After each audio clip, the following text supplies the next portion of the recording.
ഹൈദരാബാദിലെ ഗുഷിഗൌഡ എന്ന സ്ഥലത്ത് സ്ഥിതി ചെയ്യുന്ന ഒരു പൂട്ടിക്കിടക്കുന്ന വീടിനുള്ളിൽ നിന്നും അതിരൂക്ഷമായിട്ടുള്ള ദുർഗന്ധം വെളിയിലേക്ക് വരുന്നു. ദുർഗന്ധം സഹിക്കാൻ കഴിയാതെ വന്നപ്പോൾ ആ വീടിന് പരിസരത്തുള്ള ആളുകളെല്ലാം ചേർന്നിട്ട് ആ വീടിന്റെ ഓണറിനെ വിളിച്ച് പറയാണ്, നിങ്ങൾ വാടകയ്ക്ക് കൊടുത്ത വീടില്ലേ, ആ വീടിനുള്ളിൽ നിന്നും അതിരൂക്ഷമായിട്ടുള്ള ദുർഗന്ധം വെളിയിലേക്ക് വരുന്നു എന്ന്. ശരി, ഞാൻ ഇപ്പോൾ തന്നെ വരാമെന്ന് പറഞ്ഞ് അദ്ദേഹം വളരെ വേഗത്തിൽ തന്നെ ഈ പറയുന്ന വീടിന് മുന്നിലേക്ക് എത്തിച്ചേരുകയും ചെയ്തു. അദ്ദേഹം വന്നപ്പോൾ ആളുകളെല്ലാം അവിടെ തടിച്ചുകൂടി. അദ്ദേഹത്തിന് മനസ്സിലായി നല്ല രൂക്ഷമായിട്ടുള്ള ഗന്ധമാണ് വെളിയിലേക്ക് വരുന്നത് എന്ന്. അങ്ങനെ അദ്ദേഹം തൻ്റെ കൈവശമുള്ള സ്പെയർ കീ ഉപയോഗിച്ചിട്ട് ആ ഒരു വീടിന്റെ വാതിൽ തുറന്നു. വാതിൽ തുറന്ന് വീട്ടിനുള്ളിലേക്ക് കയറിയ വീട്ടുടമസ്ഥനും അവിടെയുള്ള ജനങ്ങൾ എല്ലാവരും കണ്ടത് അതിക്രൂരമായിട്ടുള്ള ഒരു കാഴ്ചയാണ്. അതായത് 7 മാസം പ്രഗ്നന്റ് ആയിട്ടുള്ള സ്നേഹ എന്ന് പേരുള്ള ഒരു പെൺകുട്ടി അവിടെ മരിച്ചു കിടക്കുന്നു. സ്നേഹ മരിച്ചു കിടക്കുന്നതിന് ചുറ്റും രക്തക്കറകളുണ്ട്, രക്തം തളം കെട്ടി നിന്നതിന്റെ പാടുകളുണ്ട്. പെട്ടെന്ന് കണ്ടാൽ ആരും ഭയപ്പെട്ടു പോകുന്ന ആ ഒരു കാഴ്ച കണ്ടതിലെ ഒരാൾ വളരെ വേഗത്തിൽ പോലീസ് സ്റ്റേഷൻ വിളിച്ചിട്ട് ഈ ഒരു കാര്യം അറിയിക്കുകയാണ്. പോലീസുകാർ വളരെ വേഗത്തിൽ ആ ഒരു ഭാഗത്തേക്ക് എത്തിച്ചേരുകയും ചെയ്തു. അവർ ഈ പറയുന്ന വാതിൽ തുറന്ന് വീട്ടിനകത്തേക്ക് കയറിയപ്പോൾ ആ കാഴ്ച കണ്ട് പോലീസ് പോലും ഭയപ്പെട്ടു. പോലീസ് ഭയപ്പെടാനുള്ള കാരണം ആ പെൺകുട്ടി 7 മാസം പ്രഗ്നന്റ് ആണ് എന്ന് പറഞ്ഞില്ലേ, ആ കുട്ടിയുടെ വയറ്റിനകത്തുള്ള ആ ഒരു കുഞ്ഞ് വെളിയിലേക്ക് വന്ന നിലയിലാണുള്ളത്. ആ കുഞ്ഞും മരിച്ചു പോയിട്ടുണ്ട്. പോലീസുകാർ ഉടനെ തന്നെ ഡോഗ് സ്ക്വാഡിനെയും ഫോറൻസിക് ടീമിനെയും ആ ഒരു വീട്ടിലേക്ക് വിളിച്ചു വരുത്തി. അവർ തെളിവുകൾ ശേഖരിക്കാൻ തുടങ്ങുകയും ചെയ്തു. ശേഷം അന്വേഷണത്തിന്റെ ആദ്യഘട്ടമായിട്ട് പോലീസുകാർ വീട്ടുടമസ്ഥനോട് ചോദിച്ചത് ഈ പെൺകുട്ടിയുടെ കൂടെ താമസിച്ചിരുന്ന ആൾ ആരാണ് എന്നാണ്. സ്നേഹയുടെ കൂടെ ഉണ്ടായിരുന്നത് സ്നേഹയുടെ ഭർത്താവായിട്ടുള്ള 21 വയസ്സുകാരൻ സച്ചിൻ ആണെന്ന് ആ വീട്ടുടമസ്ഥൻ പോലീസുകാരോട് പറഞ്ഞു കൊടുത്തു. അവിടെ ചുറ്റും കൂടി നിൽക്കുന്ന നാട്ടുകാരും പോലീസിനോട് പറഞ്ഞത് കഴിഞ്ഞ 5 ദിവസമായിട്ട് സച്ചിൻ ഈ വീട്ടിലേക്ക് വന്നിട്ടില്ല എന്നാണ്. ഹൗസ് ഓണറിന്റെ കയ്യിൽ നിന്നും സച്ചിന്റെ ഫോൺ നമ്പർ കളക്ട് ചെയ്ത പോലീസുകാർ ആ ഒരു നമ്പറിലേക്ക് വിളിച്ചു നോക്കിയ സമയത്ത് ഫോൺ സ്വിച്ച് ഓഫ് ആണെന്നാണ് പറയുന്നത്. ഉടൻ തന്നെ പോലീസ് ഓഫീസേഴ്സ് ആ ഒരു നമ്പറിൽ ഏതെങ്കിലും ആധാർ ലിങ്ക് ചെയ്തിട്ടുണ്ടോ എന്ന് സെർച്ച് ചെയ്ത് നോക്കിയപ്പോൾ അവന്റെ യഥാർത്ഥ അഡ്രസ്സ് പോലീസുകാർക്ക് മനസ്സിലായി. ആ ഒരു അഡ്രസ്സിലേക്ക് പോയി നോക്കിയപ്പോൾ പോലീസുകാർ കണ്ട കാഴ്ച അവൻ അവന്റെ അച്ഛന്റെയും അമ്മയുടെയും കൂടെ അവൻ്റെ വീട്ടിൽ സുഖമായിട്ടിരിക്കുന്നതാണ്. ആ വീട്ടിൽ വെച്ച് അവനോട് കൂടുതൽ കാര്യങ്ങളൊന്നും ചോദിക്കാതെ പോലീസുകാർ അവനെ അറസ്റ്റ് ചെയ്തിട്ട് നേരെ സ്റ്റേഷനിലേക്ക് കൊണ്ടുപോയി. അവിടെ ചെന്ന് പോലീസുകാർ അവനോട് കൂടുതൽ കാര്യങ്ങൾ ചോദിച്ചു. നിന്റെ ഭാര്യ ഇപ്പോൾ എവിടെയാണെന്ന് അറിയാമോ? അവർക്ക് എന്താണ് സംഭവിച്ചതെന്ന് അറിയാമോ? എന്തുകൊണ്ടാണ് ആ വാടക വീട്ടിൽ നിന്നും നീ ഇപ്പോൾ നിന്റെ വീട്ടിൽ വന്നിരിക്കുന്നത്? ഇങ്ങനെ ഓരോരോ കാര്യങ്ങൾ പോലീസുകാർ ചോദിച്ചുകൊണ്ടേയിരുന്നു. സച്ചിൻ യാതൊരു ബന്ധവുമില്ലാത്ത എന്തെല്ലാമോ കാര്യങ്ങൾ പോലീസുകാരോട് പറയാനായിട്ട് ശ്രമിച്ചു എങ്കിലും പോലീസുകാരുടെ ചോദ്യം ചെയ്യലിൽ അവനെ പിടിച്ചു നിൽക്കാനായിട്ട് കഴിഞ്ഞില്ല. അവസാനം എന്താണ് സംഭവിച്ചത് എന്നുള്ള കാര്യം അവൻ പോലീസുകാരോട് പറഞ്ഞു കൊടുത്തു. ഞാൻ തന്നെയാണ് എൻ്റെ ഭാര്യയെ കൊലപ്പെടുത്തിയത് എന്ന് സമ്മതിച്ചതിൻ്റെ കൂടെ പറഞ്ഞ ബാക്കിയുള്ള കാര്യങ്ങൾ കേട്ടപ്പോൾ പോലീസുകാർ ഷോക്കായി പോയി. പോലീസുകാരെ പോലും ഡിസ്റ്റർബിലാക്കിയ അവൻ പറഞ്ഞ കാര്യങ്ങൾ ഇതാണ്. ഹൈദരാബാദിലെ ഗാന്ധിനഗറിൽ തൻ്റെ അച്ഛൻ്റെയും അമ്മയുടെയും കൂടെ അവരുടെ ഏക മകളായിട്ടാണ് സ്നേഹ ജീവിച്ചു വന്നത്. സ്നേഹ സ്കൂളിൽ പഠിക്കുന്ന സമയത്ത് ഇൻസ്റ്റഗ്രാമിൽ വളരെയധികം ആക്റ്റീവ് ആയിരുന്നു. എല്ലാ ദിവസവും ഫോട്ടോസും വീഡിയോസും ഷെയർ ചെയ്യും. അങ്ങനെ ഇരിക്കുമ്പോഴാണ് സ്നേഹ ഇൻസ്റ്റഗ്രാമിൽ പോസ്റ്റ് ചെയ്യുന്ന ഫോട്ടോസിനും വീഡിയോസിനും എല്ലാം തന്നെ ഒരാൾ എല്ലായ്പ്പോഴും ലൈക്ക് തരുന്നുണ്ട്, എല്ലായ്പ്പോഴും നല്ല കമൻറ്റുകൾ ചെയ്യുന്നുണ്ട്. സോ ഇയാളെ സ്നേഹം ഒന്ന് ശ്രദ്ധിക്കുകയാണ്. അത് മറ്റാരുമല്ല, സച്ചിനാണ്. ആ സമയത്ത് സച്ചിന് 17 വയസ്സ് മാത്രമാണ് പ്രായം. ആദ്യം ലൈക്കിലും കമൻറ്റിലും തുടങ്ങിയ അവർ പിന്നെ ഇൻസ്റ്റഗ്രാം വഴി ചാറ്റ് ചെയ്യാനായി തുടങ്ങി. പരസ്പരം മൊബൈൽ നമ്പർ കൈമാറിയിട്ട് ഫോൺ ചെയ്യാനായി തുടങ്ങി. അങ്ങനെ അവർ രണ്ടുപേരും നല്ല സുഹൃത്തുക്കളായി. തുടർന്ന് ദിവസങ്ങൾ ഒരുപാട് മുന്നോട്ട് പോയി. അവരുടെ ആ ഒരു ഫ്രണ്ട്ഷിപ്പ് അതൊരു പ്രണയമായിട്ട് മാറാനായിട്ട് അധികം താമസമൊന്നും ഉണ്ടായിരുന്നില്ല. സച്ചിന്റെയും സ്നേഹയുടെയും പ്രണയം നല്ല രീതിയിൽ മുന്നോട്ട് പോയിക്കൊണ്ടിരിക്കുന്ന സമയത്താണ് സ്നേഹയ്ക്ക് 18 വയസ്സാവുന്നത്. സ്നേഹയ്ക്ക് 18 വയസ്സായി എന്ന് അറിഞ്ഞപ്പോൾ സ്നേഹയുടെ മാതാപിതാക്കൾ അവൾക്ക് വിവാഹാലോചനകൾ നോക്കാനായി തുടങ്ങി. വീട്ടുകാർ കൊണ്ടുവന്ന വിവാഹാലോചനയെല്ലാം തന്നെ തനിക്ക് ഇഷ്ടമല്ല എന്ന് പറഞ്ഞ് സ്നേഹ അതിനെയെല്ലാം ഒഴിവാക്കി. പക്ഷേ വീട്ടുകാർ വീണ്ടും വീണ്ടും പുതിയ ആലോചനകളായിട്ട് വന്നുകൊണ്ടേയിരുന്നു.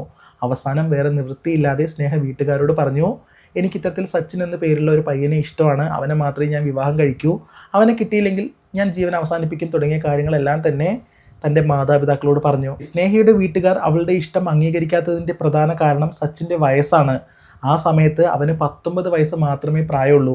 ഇത്തരത്തിൽ കളിച്ച് നടക്കേണ്ട ഒരു പയ്യനെ എങ്ങനെയാണ് വിവാഹം കഴിക്കുക, ഉത്തരവാദിത്തോടു കൂടി ജീവിതം മുന്നോട്ട് കൊണ്ടുപോകുക, ഇങ്ങനെയെല്ലാം തന്നെ ആലോചിച്ചിട്ട് ആ മാതാപിതാക്കൾക്ക് വല്ലാത്തൊരു പേടി ഉണ്ടായിരുന്നു. പക്ഷേ എത്രയൊക്കെ പറഞ്ഞിട്ടും സ്നേഹിക്കത് മനസ്സിലാവുന്നേയില്ല. ഞാൻ എൻ്റെ ജീവൻ അവസാനിപ്പിക്കുമെന്ന് ഇങ്ങനെ തുടരെ പറഞ്ഞുകൊണ്ടേയിരിക്കുകയാണ്. അവസാനം വേറെ വഴിയൊന്നും ഇല്ലാതെ ആ മാതാപിതാക്കൾ അതിനെ സമ്മതിക്കുകയും ചെയ്തു. തൻ്റെ മാതാപിതാക്കൾ വിവാഹത്തിന് സമ്മതിച്ചു എന്ന സന്തോഷത്തിൽ സ്നേഹ ഇത് സച്ചിനെ വിളിച്ച് പറഞ്ഞു. സച്ചിൻ ആയിക്കോട്ടെ വളരെ സന്തോഷമായി, യാതൊരു കുഴപ്പമൊന്നുമില്ല. പക്ഷേ സച്ചിൻ്റെ വീട്ടുകാരോട് ഇത് പറഞ്ഞപ്പോൾ അവരിത് ഒരിക്കലും സമ്മതിക്കില്ല എന്ന് തന്നെ പറഞ്ഞു.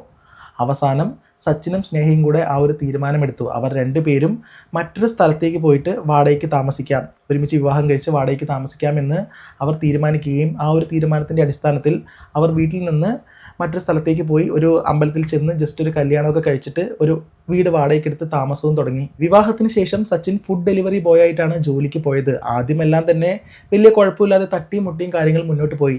അവസാനം 1 വർഷം കഴിഞ്ഞപ്പോൾ അവർക്ക് ഒരു ആൺകുഞ്ഞ് ജനിച്ചു. കുഞ്ഞ് ജനിച്ചതോടുകൂടി സച്ചിൻ്റെ സ്വഭാവത്തിൽ വലിയ മാറ്റങ്ങളാണ് സംഭവിച്ചത്. അവൻ നല്ല രീതിയിൽ മദ്യപിക്കാനായി തുടങ്ങി, ഒരുപാട് ലഹരി പദാർത്ഥങ്ങൾ ഉപയോഗിക്കാനായി തുടങ്ങി. വീട്ടിലേക്ക് ഭക്ഷണത്തിനും ചെലവിനുമായിട്ട് പൈസ കൊടുക്കാതെ അവൻ മദ്യപാനത്തിനും ലഹരി ഉപയോഗിക്കാൻ വേണ്ടിയിട്ട് മാത്രമായിട്ട് ചെലവ് ചെയ്തുകൊണ്ടേയിരുന്നു. അവസാനം സ്വന്തം വീട്ടിൽ പട്ടിണിയായി, അവർക്ക് ഭക്ഷണം കഴിക്കാൻ പറ്റാത്ത അവസ്ഥയായി. ആ ചെറിയ കുട്ടിക്ക് പോലും പോഷകാഹാരം കിട്ടാത്തൊരവസ്ഥയായി. സച്ചിൻ അധികമായിട്ട് മദ്യപിക്കുകയും ലഹരി ഉപയോഗിക്കുകയും ചെയ്യുന്നതിനെക്കുറിച്ച് സ്നേഹിയും സച്ചിനും തമ്മിൽ എപ്പോഴും സംസാരം ഉണ്ടാവും, വലിയ വഴക്കുണ്ടാവും എന്നല്ലാതെ അതിൽ യാതൊരു പ്രയോജനവും ഉണ്ടായിരുന്നില്ല. ദിവസങ്ങൾ അങ്ങനെ ഒരുപാട് മുന്നോട്ട് പോയി. ഈ പറയുന്ന അവരുടെ കുഞ്ഞിന് കാര്യമായിട്ടുള്ള പോഷകാഹാരങ്ങളോ അങ്ങനെ ഹെൽത്തി ഫുഡൊന്നും തന്നെ ലഭിക്കുന്നില്ല. അവസാനം ആ കുട്ടിയുടെ ഹെൽത്ത് വളരെ മോശമായിട്ട് പോവുകയാണ്. ഒരു സാഹചര്യത്തിൽ ആ കുഞ്ഞ് മരിച്ചു പോകുന്നു. അവരുടെ കുട്ടി ഇത്തരത്തിൽ ദയനീയമായിട്ട് മരിക്കാനുള്ള കാരണം സച്ചിനാണ് എന്ന് പറഞ്ഞിട്ട് സ്നേഹ സച്ചിനുമായിട്ട് വലിയ വാക്ക് തർക്കത്തിൽ ഏർപ്പെട്ടു. അവസാനം ഇവർ രണ്ടുപേരും പിരിയാമെന്ന് തീരുമാനിച്ചു. 2023 ആയപ്പോൾ സ്നേഹയുടെ വീട്ടിലേക്കും സച്ചിൻ സച്ചിൻ്റെ വീട്ടിലേക്കും പോയി. ജീവിതത്തിൽ അവർ രണ്ടുപേർക്കും വലിയ തെറ്റുകൾ സംഭവിച്ചു. അവരുടെ പ്രായത്തിൻ്റെ എടുത്തുചാട്ടത്തിൽ അവർ ഒരുപാട് തെറ്റായ കാര്യങ്ങൾ ചെയ്തു. ഇങ്ങനെ അങ്ങോട്ട് തുടർന്ന് പോയിരുന്നെങ്കിൽ യാതൊരു കുഴപ്പമില്ല. ഇപ്പോൾ ഉള്ള പോലെ അവരവരുടെ ജീവിതം നോക്കിയിട്ട് മുന്നോട്ട് പോയിരുന്നെങ്കിൽ കൂടെ യാതൊരു കുഴപ്പവും ഉണ്ടാവില്ലായിരുന്നു. പക്ഷേ ദിവസങ്ങൾ മുന്നോട്ട് പോകും തോറും സച്ചിൻ വീണ്ടും സ്നേഹയെ ഫോണിൽ വിളിക്കാനായി തുടങ്ങി, പരസ്പരം സംസാരിക്കാനായി തുടങ്ങി. താൻ ചെയ്ത തെറ്റുകളെല്ലാം ക്ഷമിച്ച് തന്നെ വീണ്ടും സ്വീകരിച്ച തൻ്റെ മാതാപിതാക്കളോട് പോലും പറയാതെ അവരറിയാതെ സച്ചിൻ വിളിച്ച സ്ഥലത്തേക്കെല്ലാം തന്നെ സ്നേഹ ഇറങ്ങിപ്പോയി. അവർ രണ്ടുപേരും പല സ്ഥലങ്ങളിൽ റൂം എടുത്തിട്ട് വീണ്ടും ശാരീരിക ബന്ധത്തിൽ ഏർപ്പെടുകയും ചെയ്തു. ഇവർ രണ്ടുപേരും ഇങ്ങനെ പരസ്പരം കണ്ടുമുട്ടുന്നതും ശാരീരികമായിട്ട് ബന്ധപ്പെടുന്നതും തുടർന്നുകൊണ്ടേയിരുന്നു. അങ്ങനെ ഒരു സാഹചര്യത്തിൽ ഇവർ രണ്ടുപേരും തീരുമാനിക്കുകയാണ്, നമുക്ക് വീണ്ടും ഒന്നു ചേരാം, ഒരുമിച്ച് ജീവിക്കാമെന്ന്. രണ്ടുപേരും അവരവരുടെ വീട്ടിൽ ഈ ഒരു കാര്യം പറയുകയും ചെയ്തു. ആ വീട്ടുകാർ ജസ്റ്റ് ഒന്ന് ആലോചിച്ചു എങ്കിലും സമ്മതിച്ചു, നിങ്ങൾ ഒരുമിച്ച് ജീവിക്കുക എന്ന് പറഞ്ഞിട്ട്. അങ്ങനെ ആ തീരുമാനത്തിൻ്റെ അടിസ്ഥാനത്തിലാണ് ഹൈദരാബാദിലെ ഗുഷിഗൗഡ എന്ന് പറയുന്ന സ്ഥലത്ത് ഒരു വീട് വാടകയ്ക്ക് എടുത്തിട്ട് അവർ രണ്ടുപേരും താമസം തുടങ്ങിയത്. സച്ചിൻ വീണ്ടും പഴയതുപോലെ ജോലിക്ക് പോയി തുടങ്ങി. ദിവസങ്ങൾ അങ്ങനെ ഒരുപാട് മുന്നോട്ട് പോയി. 1 മാസം കഴിഞ്ഞപ്പോൾ സ്നേഹ വീണ്ടും പ്രഗ്നൻ്റ് ആയി. തൻ്റെ ഭാര്യ പ്രഗ്നൻ്റ് ആയി എന്നറിഞ്ഞപ്പോൾ സച്ചിൻ ആദ്യം സന്തോഷിച്ചുവെങ്കിലും പിന്നീട് അവൻ്റെ മനസ്സിൽ തോന്നിയത് സംശയങ്ങളാണ്. ഭാര്യയെ സംശയമായി തുടങ്ങിയവന്. ദിവസങ്ങൾ മുന്നോട്ട് പോകുമ്പോൾ സച്ചിന് സംശയം തോന്നാനുള്ള കാരണങ്ങൾ കൂടി വരികയാണ്. അതായത് തൻ്റെ ഭാര്യയെ വിളിക്കുമ്പോൾ ഭാര്യ ബിസി ആവുന്നു. സ്വാഭാവികമായിട്ടും ഇതിനെക്കുറിച്ച് ചോദിച്ചപ്പോൾ ഭാര്യ കൃത്യമായിട്ടുള്ള മറുപടി പറയുന്നുണ്ട് എങ്കിലും ഓരോരോ സംശയങ്ങൾ അവൻ്റെ മനസ്സിൽ ഇങ്ങനെ തോന്നി വരികയാണ്. ഇതിനു വേണ്ടിയിട്ട് അവൻ ഓരോരോ കാര്യങ്ങൾ കണക്ട് ചെയ്യാനായി തുടങ്ങി. ഞാൻ അവളുമായിട്ട് ശാരീരികമായിട്ട് ഈ രീതിയിലല്ലേ ബന്ധപ്പെട്ടത്, ഈ ഡേറ്റിലല്ലേ, 1 മാസം കഴിയുമ്പോഴേക്കും പ്രഗ്നൻ്റ് ആവുമോ, ഇങ്ങനെ ഓരോരോ കാര്യങ്ങൾ ഇവൻ ആലോചിച്ചു കൊണ്ടേ ഇരിക്കാനായി തുടങ്ങി. ഈ ആലോചന കൂടി അവന് ജീവിക്കാൻ പറ്റാതെയായി. വീണ്ടും അവൻ മദ്യപിക്കാനും ലഹരി ഉപയോഗിക്കാനും തുടങ്ങി. മറ്റാരുടെയോ കൂടെ എൻ്റെ ഭാര്യ സംസാരിക്കുന്നുണ്ട്, അവനുമായിട്ട് ഇവൾക്ക് ശാരീരിക ബന്ധമുണ്ട്, അങ്ങനെ ഓരോരോ കാര്യങ്ങൾ ഇവനിങ്ങനെ ആലോചിച്ചു കൊണ്ടേ ഇരിക്കുകയാണ്. സ്നേഹിയുടെ വയറ്റിലുള്ള കുഞ്ഞിൻ്റെ അച്ഛൻ അത് ഞാനല്ല മറ്റാരോ ആണ് എന്ന് പറഞ്ഞിട്ട് ഒരു ദിവസം ഇവൻ സ്നേഹയോട് ഡയറക്റ്റായിട്ട് ഇത് ചോദിക്കുകയും ചെയ്തു. യഥാർത്ഥത്തിൽ സച്ചിൻ്റെ ഈ ചോദ്യം കേട്ടപ്പോൾ സ്നേഹ വല്ലാതെ അങ്ങ് ഷോക്കായി പോയി. അവൾ ഒരുപാട് ആണയിട്ട് പറഞ്ഞു, എനിക്ക് നീയുമായിട്ട് മാത്രമേ ബന്ധമുള്ളൂ, മറ്റാരുമായിട്ടും എനിക്ക് യാതൊരു ബന്ധവുമില്ല, എൻ്റെ വയറിൽ കിടക്കുന്ന കുഞ്ഞിൻ്റെ അച്ഛൻ നീ തന്നെയാണ്. ഇങ്ങനെയുള്ള ഓരോരോ കാര്യങ്ങൾ എടുത്തെടുത്ത് അവൾ കരഞ്ഞുകൊണ്ട് പറഞ്ഞു. പക്ഷേ എത്രയൊക്കെ പറഞ്ഞിട്ടും സച്ചിന് അത് തലയിൽ കയറുന്നേയില്ല. അയാൾ വീണ്ടും തൻ്റെ ഭാര്യയെ സംശയിക്കുകയാണ്. മാസങ്ങൾ വീണ്ടും മുന്നോട്ട് പോകുന്നു. സ്നേഹിക്കിപ്പോൾ 7 മാസമാണ്. ഇതേ സാഹചര്യത്തിൽ സച്ചിൻ്റെ അവസ്ഥ എന്ന് പറയുന്നത് യാതൊരു വ്യത്യാസവുമില്ല. അവൻ വീണ്ടും തൻ്റെ ഭാര്യയെ സംശയിച്ച് അവനൊരു സൈക്കോനെ പോലെയായി മാറിയിട്ടുണ്ടായിരുന്നു. ഈ ജനുവരി 16, 2025 ആ ദിവസം രാവിലെ ഒരു 5 മണിയായിട്ടുണ്ടാവും. സ്നേഹ സമാധാനത്തോടു കൂടി യാതൊരു കുഴപ്പവുമില്ലാതെ കിടന്നുറങ്ങുകയാണ്. പുലർച്ചെ 5 മണിക്ക് പെട്ടെന്ന് സച്ചിൻ കിടന്നവിടെ നിന്ന് എഴുന്നേറ്റിട്ട് ഈ പറയുന്ന സ്നേഹിയുടെ വയറിലിരിക്കുകയാണ്. വയറിലിരുന്ന ശേഷം സ്നേഹിയുടെ കഴുത്ത് ഞെരിക്കാനും തുടങ്ങി. 60 കിലോ വെയിറ്റുള്ള സച്ചിൻ 7 മാസം പ്രഗ്നൻ്റ് ആയ തൻ്റെ ഭാര്യയുടെ വയറിൽ കയറി ഇരിക്കുക എന്ന് പറയുമ്പോൾ അവർക്ക് അത്രമാത്രം വേദനയായിരിക്കും. അവർ നിലവിളിക്കേണ്ട എന്ന് കരുതിയിട്ടാണ് സ്നേഹയുടെ കഴുത്തിനെ പിടിച്ച് ഞെരിക്കുന്നത്. സോ വേദന സഹിക്കാൻ കഴിയാതെ വന്നപ്പോൾ സ്നേഹ തൻ്റെ കൈ ഉപയോഗിച്ച് ഇവനെ തട്ടി മാറാനായിട്ട് ശ്രമിക്കുകയാണ്. പക്ഷേ ഇവൻ ചെയ്തതോ തട്ടി മാറാതെ ആ വയറിൽ കൈ കൊണ്ട് ആഞ്ഞിടിക്കാനായി തുടങ്ങി. ഒരു സാഹചര്യത്തിൽ ആ കുഞ്ഞ് പോലും വെളിയിലേക്ക് വന്നു. അതിക്രൂരമായിട്ടുള്ള ഈ പ്രവൃത്തി ചെയ്തുകൊണ്ടിരിക്കുന്നതിനിടയ്ക്ക് അവൻ ഒരു കാര്യം ഇങ്ങനെ നിലവിളിച്ച് പറഞ്ഞുകൊണ്ടിരിക്കുന്നുണ്ടായിരുന്നു, ഈ കുഞ്ഞ് എൻ്റേതല്ല എന്ന്. ഈ ഒരു പ്രവൃത്തി, ഈ വയറ്റിലിരുന്ന് ഇടിക്കുക, കഴുത്ത് ഞെരിക്കുക, ഇങ്ങനെയുള്ള പ്രവൃത്തി തുടർന്നുകൊണ്ടേയിരുന്നു.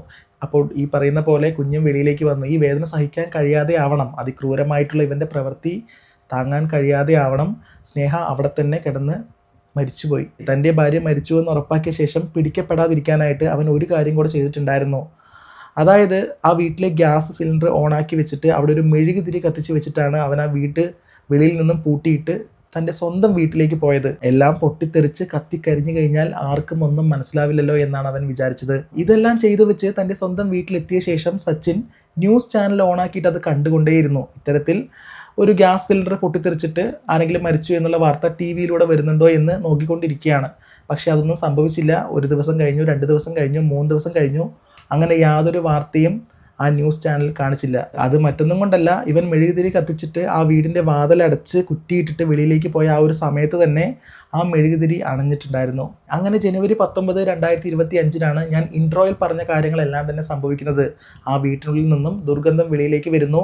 അവിടെയുള്ള നാട്ടുകാർ ഇത് ശ്രദ്ധിച്ചു. ആ വീടിൻ്റെ ഉടമസ്ഥനെ വിളിച്ച് പറയുകയും അയാൾ ഈ വീട്ടിലേക്ക് വന്നിട്ട് നാട്ടുകാരും അയാളും ചേർന്ന് ഈ പറയുന്ന വീടിൻ്റെ വാതിൽ തുറന്ന് നോക്കിയപ്പോൾ ഉള്ളിൽ കണ്ട കാഴ്ച ഇത്തരത്തിൽ രക്തത്താൽ കുളിച്ച് മരിച്ചു കിടക്കുന്ന സ്നേഹയെയാണ്. കഴിഞ്ഞ മാസം നടന്ന സംഭവമായതുകൊണ്ട് തന്നെ ഈ കേസ് ഇപ്പോൾ കോടതിയിൽ പോയിക്കൊണ്ടിരിക്കുകയാണ്. ഈ കേസ് നോക്കുകയാണെങ്കിൽ പ്രായത്തിൻ്റെ എടുത്തുചാട്ടത്തിലും പക്വതയില്ലായ്മയിലും എന്തെല്ലാം വലിയ ക്രൂരതകളാണ് ചെയ്തു കൂട്ടുന്നത്. ഒന്നാമത്തെ പ്രശ്നം, അവർ വിവാഹം കഴിക്കേണ്ട പ്രായത്തിലല്ല വിവാഹം കഴിച്ചത്. 10-27 വയസ്സ് കഴിഞ്ഞാലേ ജീവിതത്തിനെ കുറിച്ച് എന്തെങ്കിലുമൊക്കെ ഒരു ഐഡിയ ഉണ്ടാവുള്ളൂ. രണ്ടാമത്തേത്, ഭാര്യയെ സംശയം തോന്നുകയാണെങ്കിൽ ക്ലിയർ ആയിട്ട് ഫേസ് ടു ഫേസ് ഇരുന്ന് സംസാരിക്കുക. അങ്ങനെ എന്തെങ്കിലും ഒരു ബന്ധമുണ്ട് എന്ന് തോന്നുകയാണെങ്കിൽ ഡിവോഴ്സ് ചെയ്തിട്ട് പോവുക, അവരെ ജീവിക്കാനായിട്ട് അനുവദിക്കുക.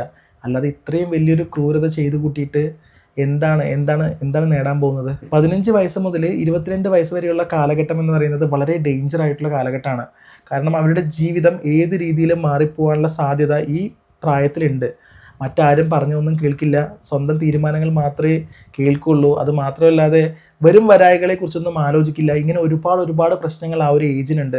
ഈ കേസിനെ കുറിച്ചുള്ള നിങ്ങളുടെ അഭിപ്രായം എന്താണ്? കമൻറ്റ് ബോക്സിൽ അറിയിക്കുക. മറ്റൊരു വീഡിയോ ആയിട്ട് വീണ്ടും കാണാം. ബൈ.